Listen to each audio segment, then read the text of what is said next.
going to see that you too are able to do this. How many of us have thought, can I just say something quickly? Please note that this session will be recorded. Yumna, are you recording now?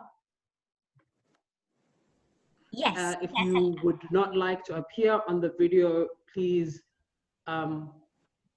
just take your video down, and the content will be used on our YouTube pages as well as any other club business going forward.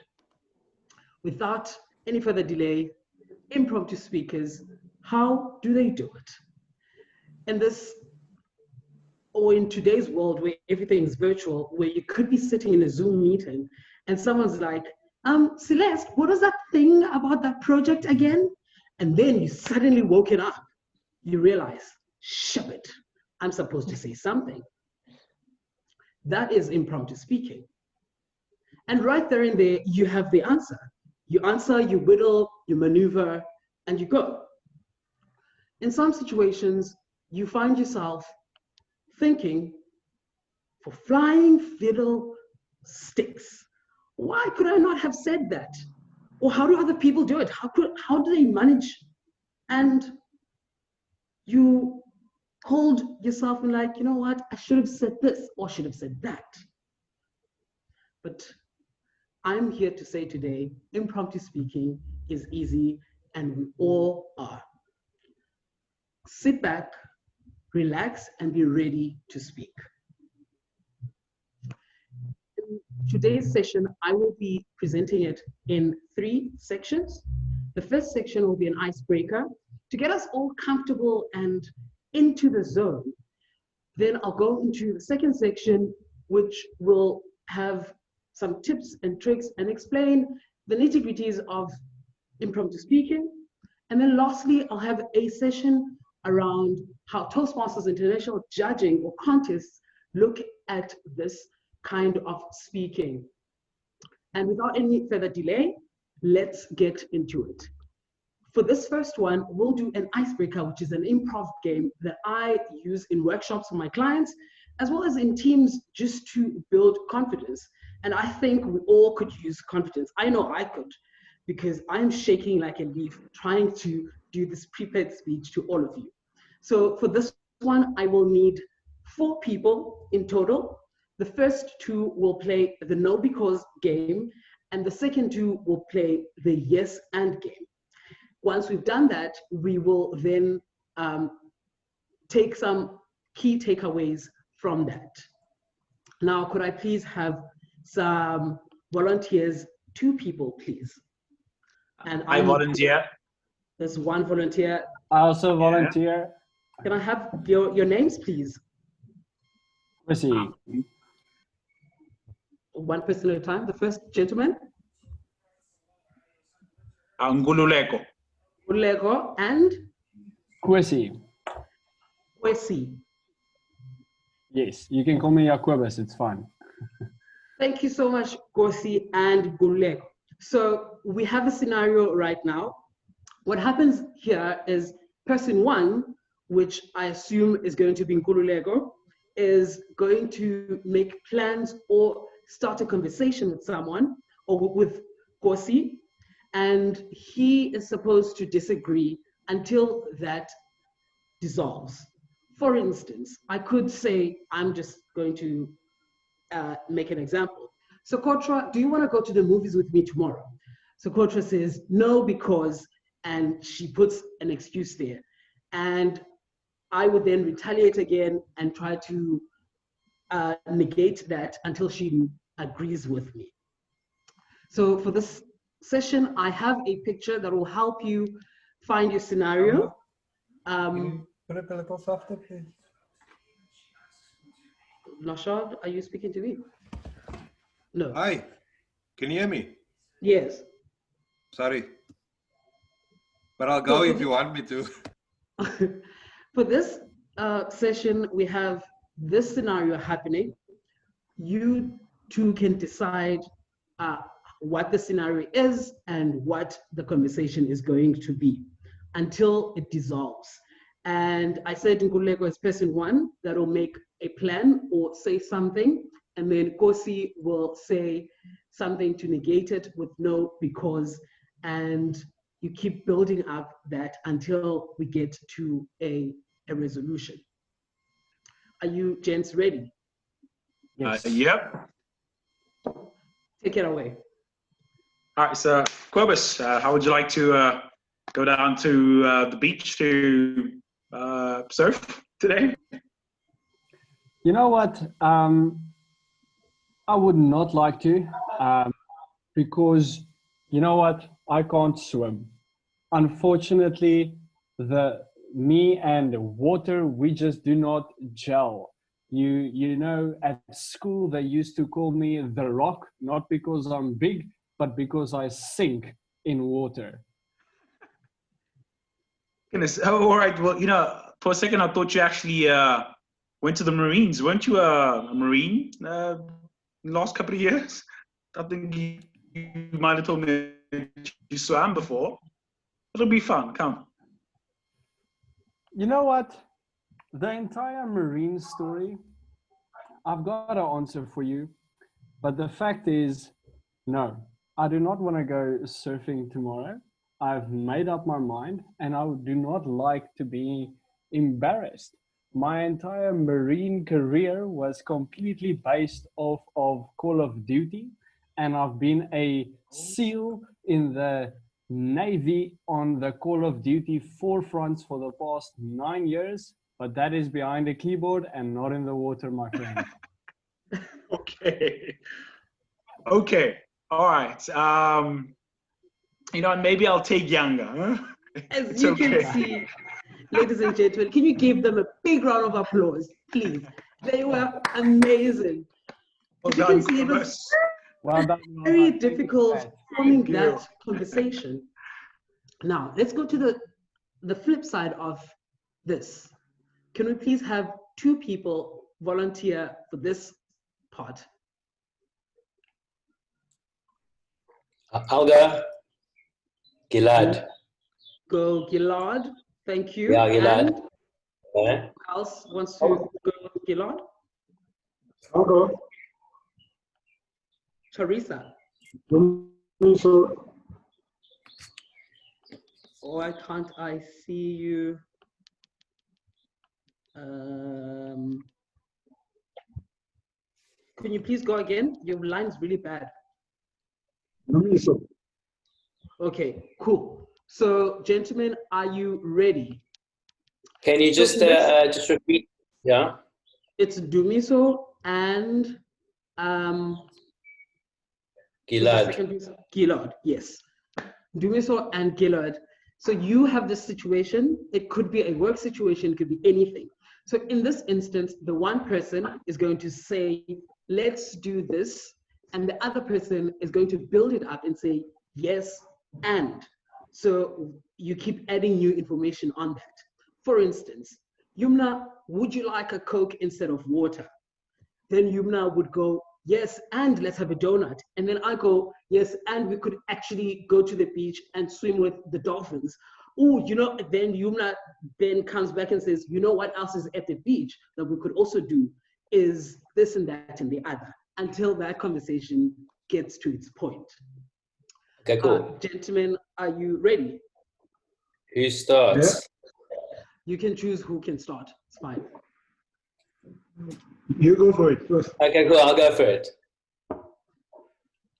Hey, do you want to go up to see the Cape Town Ferris wheel, the Cape Town wheel? Let's do that. Yes, I would like. Can we also go by Camps Bay?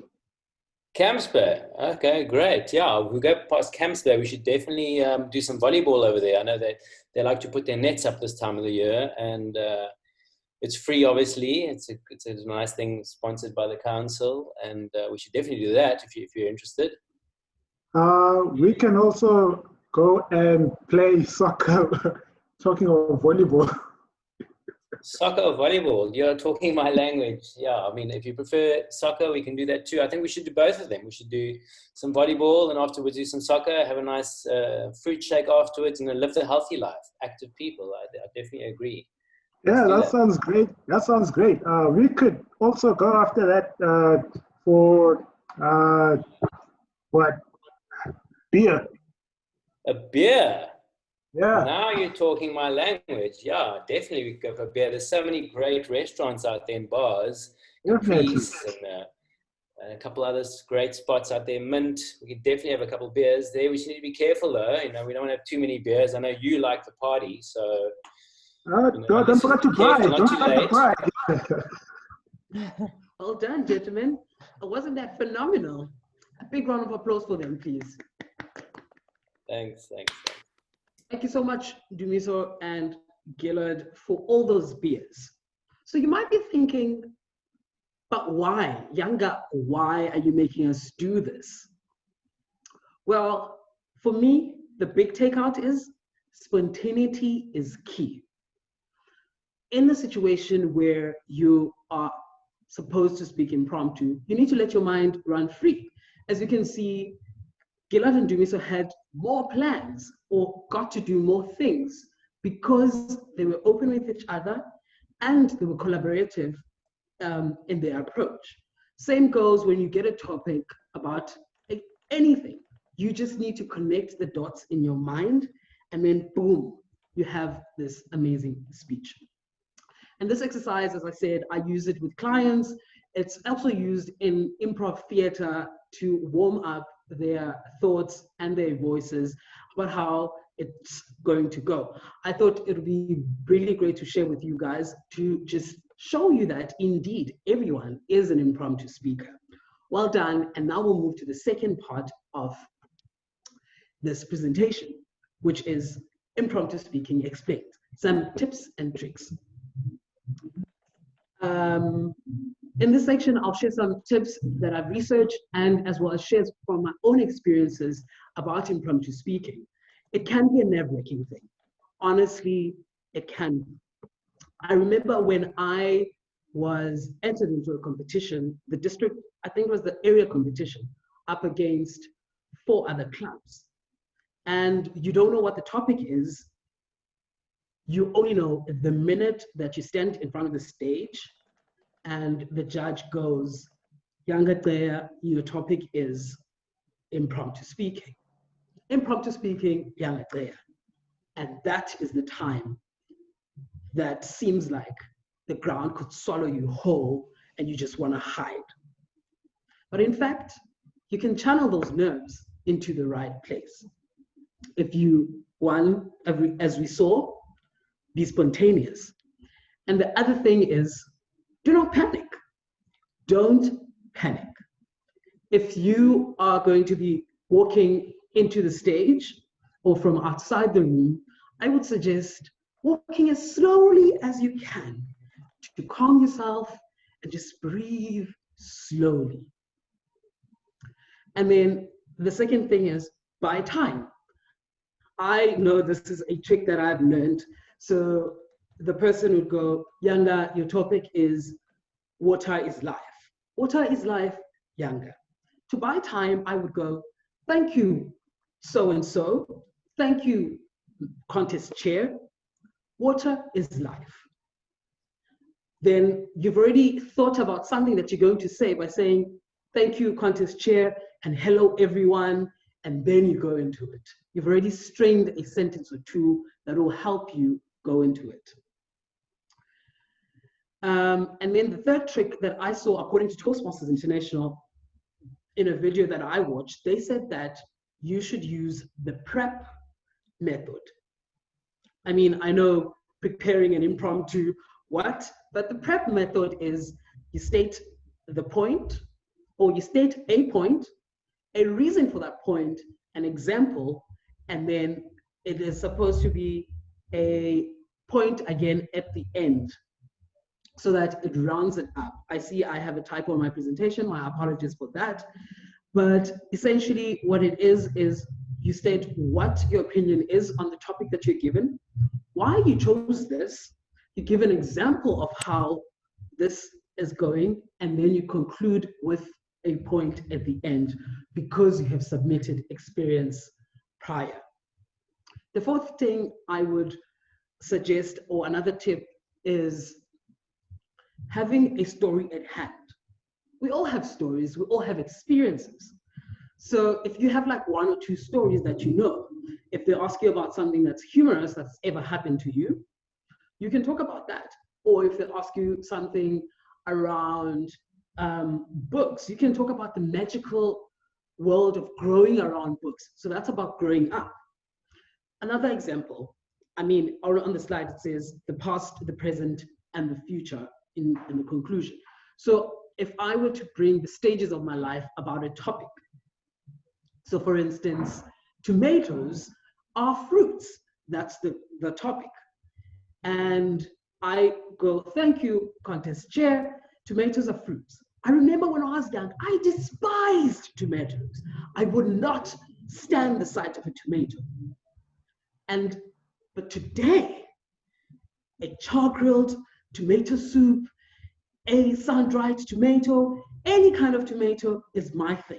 I put it in a smoothie, so that's me exaggerating all of that. I'm playing it up about how I do with tomatoes in the present future, in the present tense.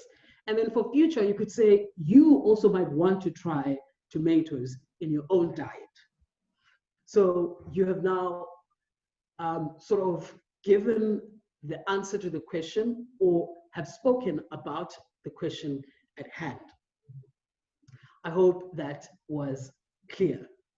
So in summary, when your name is called and you're up and it has hit the fan and there's sadly no toilet paper left, you just need to slow down, think of a story, and go with it.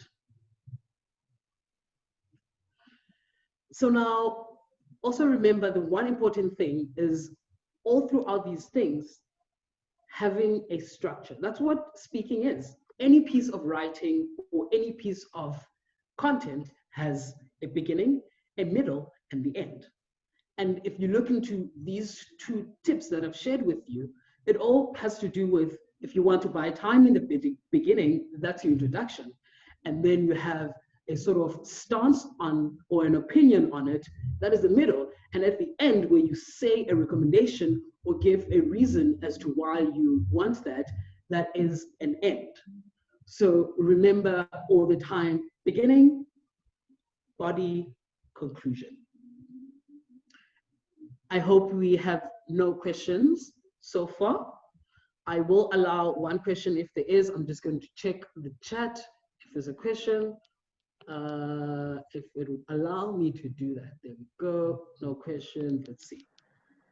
Rien questions. So let's move on to our next section, talking about Toastmasters International judging standards. Because I mean, it's all well and good for us to come to club meetings and learn all these skills.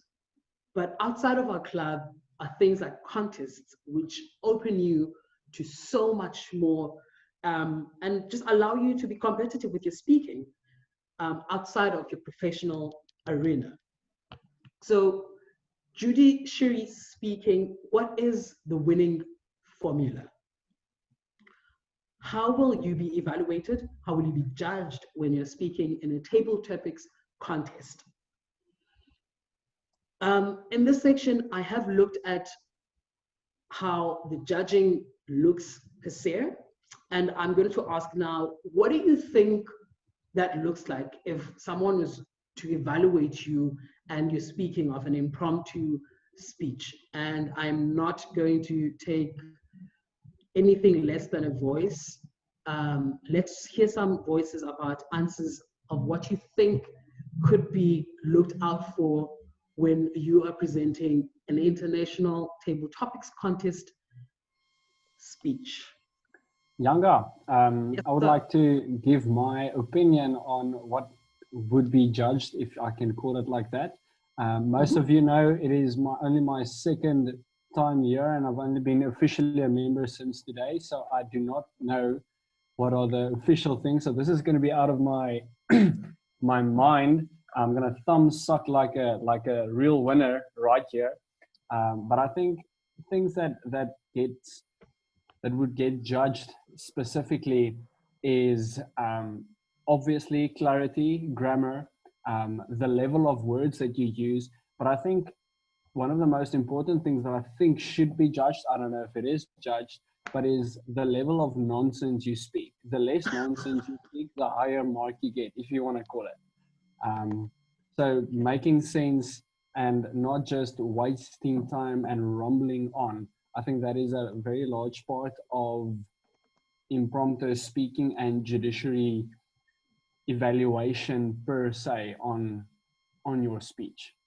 Oh, well said, kind sir. Welcome, and it's good to have you here. We see you going places. Do we have anyone else want to layer or add something new or counter? Ms. Williams? I was going to say, I think what would be judged is, have you kind of owned the topic and kind of taken the audience on some sort of journey where you're not just making a point, but you're actually getting to some sort of conclusion and something that really engages with the audience and shows that you've really been courageous and you've grabbed the topic with two hands and made it your own. Okay. Anyone else wants to add something else that you feel has been missed out? Hi, Yanga, it's Adelaide. I would like to concur and add on to what Ms. Williams said by saying confidence levels.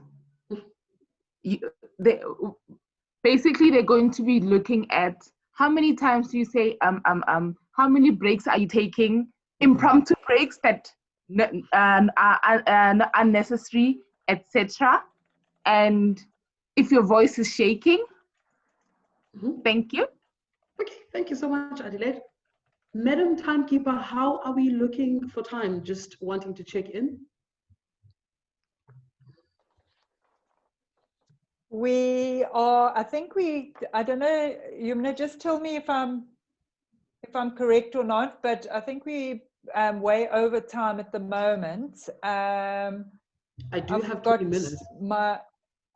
You've got 20 minutes. It's, we're sitting at 18:53 now. So you started, yeah. So no, okay. I think then I will stop with the questions and then just take us through that section so that we can move on with the agenda. Okay. Thank you so much for everyone that's added there. Indeed, I want to concur with all of you with all those points because they're important. According to Toastmasters, you will see all of these points weaved into these 6 principles that get you to where you need to be with the ace up your sleeve that gets you winning. They look at your speech development. This speaks about having a purpose or putting your ideas together. So like I said, an opening, a body, and a conclusion, as well as how do you support all of those? The inappropriate illustrations or examples, facts or figures, any other way that will substantiate your viewpoint, as well as effectiveness. Effectiveness has to do essentially about how the judge saw you being effective in your speaking. Were you making valid points? And this is very subjective on their part. It's not a formula. And then number 3 is the physicality or your body language. How well do you stand? How's your stance? Do you stand tall? The moment you walk into the stage or the speaking area, people should see that this person knows what they are talking about, even though they do not know what they're talking about. As well as the voice, how it's varied, from speaking slow, because this part is very delicate and soft, and speaking loud on something. And that also ensures that you're not monotone and you are as animated as possible and engaging while at that. Appropriateness speaks to reading the room. There's nothing worse than having F-bombs dropped in a room where you're like, oh, this is not the place, not the time, sweetie, what are you doing? So it's about just knowing the right things to say because of that audience and knowing that audience. And lastly, correctness of language. I mean, I can't be speaking slang in a business meeting, for instance. So it's knowing what kind of language works in that space.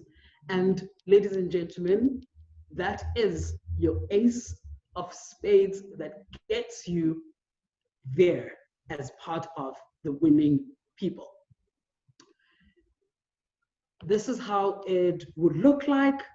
Obviously, this is they would have, if you look at these slots from 1 to 10, that would be the contestants. Just out of interest, I thought you'd like to see this. And then the other important thing, the rest of it is obviously the elements that we spoke about in terms of content, which includes effectiveness and structure.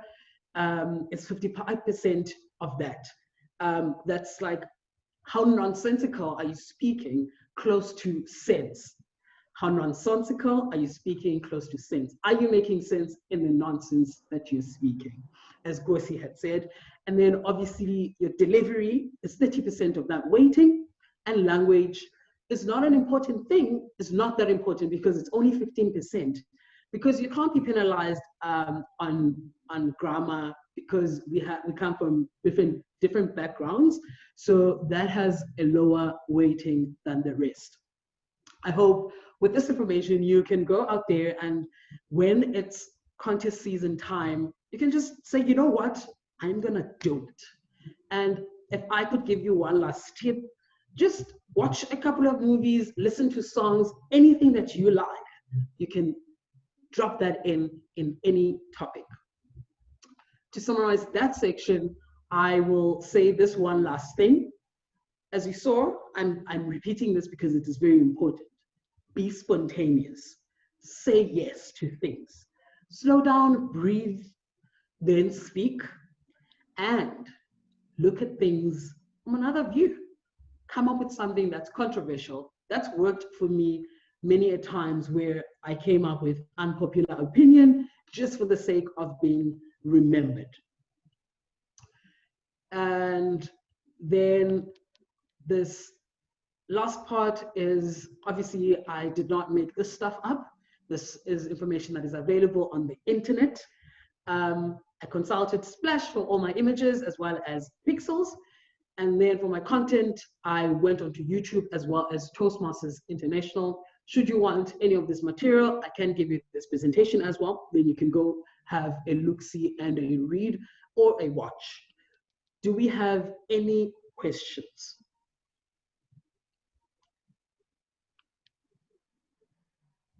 So I guess we have no questions, which means in the next session, how many are we in this room? All of us are going to speak, because you have seen how easy it is to be an impromptu speaker. Guruleko, Gilad, and all our volunteers. It's 29 people in total. I have spoken, Sokotra has spoken, Celeste has spoken, and then the rest of the other people in the table topics session that's coming up next are going to speak. Each and every one of us are going to have something to say. Ladies and gentlemen, thank you so much for listening. I am Yanga Gceya, and I'm happy to be a Toastmaster as well as an impromptu speaker, just waffling around with things. I hope you enjoyed this presentation. Good night. Over to you,